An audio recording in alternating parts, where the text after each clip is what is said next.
Welcome back to Module 7, Quality Management. In the Part 1 lecture, we explored general principles of quality management. In this Part 2 lecture, we're going to look at how quality assurance and quality control are typically performed within data management. And I want to point out two things. First, your assignment for Module 7 is going to be completed using the instructor database, not the student database. You have view-only rights in this instructor database, so let me know if you have any problems viewing that data. You're not going to be able to modify it, and you don't need to for this assignment. In fact, I don't want you to modify the data. That's why I have you working in this database. And secondly, don't forget, submit your assignment using the Module 7 assignment submission link.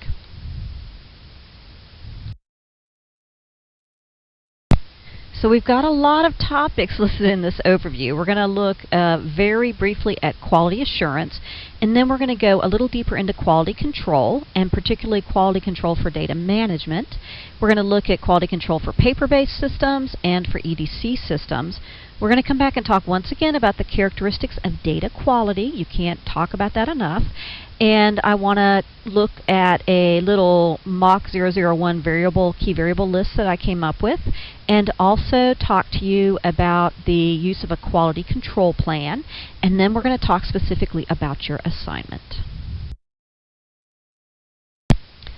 I think it's very easy to be confused by the terms quality assurance and quality control. They actually mean two different things. Quality assurance really tends to be an independent function, and it focuses on the process, while quality control tends to be embedded within a functional area and focuses a little more on the end product. So we're going to take a look at the ICH definitions of quality assurance and quality control and see if that helps us differentiate between the two. So I'm not going to read the entire E6 definition. I'm going to let you guys do that. But the key concepts here are that quality assurance is independent. So in other words, you don't have a quality assurance auditor residing in the department that they are auditing because they lose their objectivity. And they are appropriately conducted. So in order to be independent, a QA group needs to sit outside of the group and function they audit. Generally, in the industry, QA groups are going to report directly to a corporate governance position, so perhaps like a CEO or a CIO or somebody that's not involved on the functional side. Or they're going to report into a regulatory affairs or compliance unit that has a high degree of independence.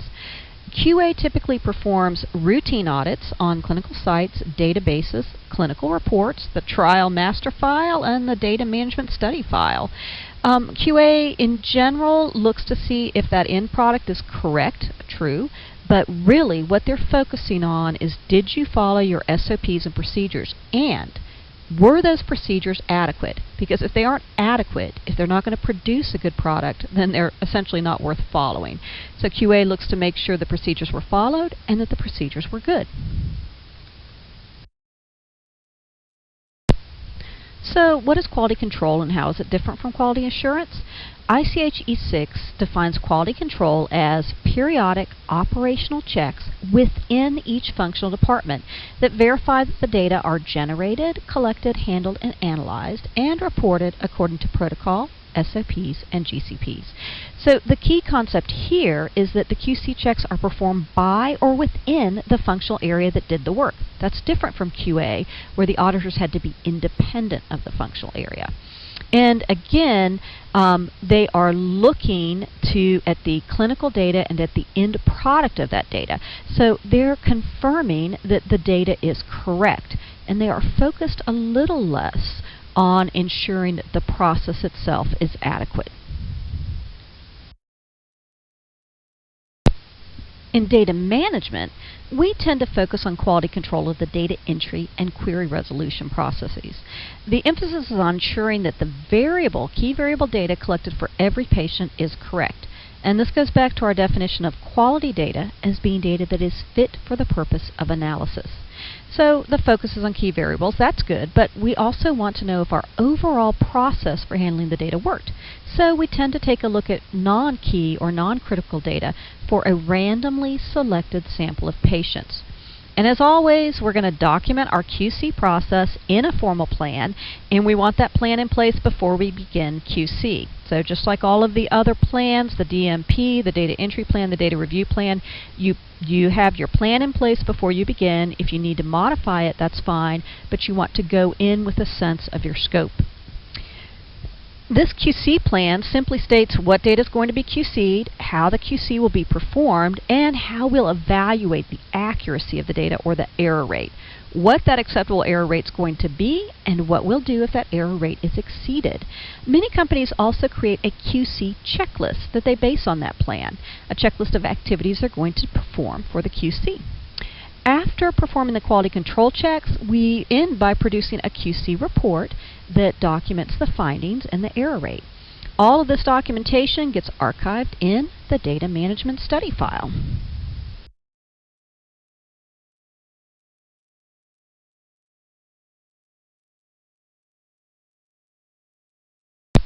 If our purpose is to analyze the data and ensure compliance with good clinical practice, we need to begin by figuring out what data is key to the analysis and what data will give us insight into GCP.